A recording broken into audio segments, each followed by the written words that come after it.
लेकीच्या जन्माचा आनंद, गरजूंना ज्ञानाचा प्रकाश. संजय राजुळे यांचा प्रेरणादायी उपक्रम.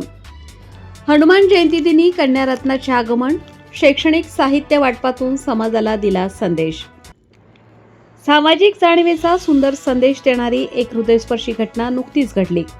सामाजिक कार्यकर्ते संजय राजुळे यांच्या घरी नवजात मुलीचा जन्म झाला आणि या आनंददायी क्षणाला त्यांनी समाजोपयोगी वळण देत अनोख्या पद्धतीने साजरा केला.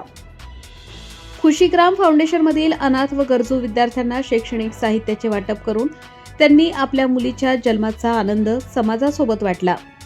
वैष्णवी इंडोस्कोपी हॉस्पिटल येथे पार पडलेल्या या उपक्रमात वही, पेन, पुस्तके तसेच स्टीलच्या पाण्याच्या बाटल्या अशा आवश्यक शैक्षणिक साहित्याचे विद्यार्थ्यांना वितरण करण्यात आले.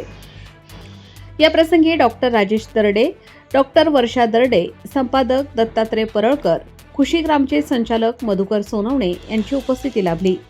तसेच नवजात बालिका आणि तिची आई सावित्री संजय राजुळे यांचाही या प्रसंगी विशेष सहभाग होता.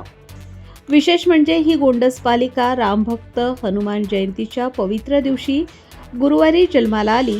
त्यामुळे या आनंदोत्सवाला एक धार्मिक आणि सांस्कृतिक अधोरेखितही लाभले. संजय राजुळे यांनी आपल्या मुलीच्या जन्माचा आनंद केवळ कुटुंबापुरता मर्यादित न ठेवता समाजातील गरजू मुलांपर्यंत पोहोचवला. त्यांच्या या उपक्रमातून खरा आनंद तोच जो इतरांसोबत वाटला जातो, हा संदेश अधोरेखित झाला.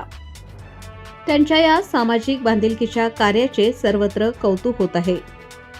चालू घडामोडींच्या अपडेट जाणून घेण्यासाठी आपल्या लोकप्रगती वार्ता चॅनलला सबस्क्राईब जरूर करा.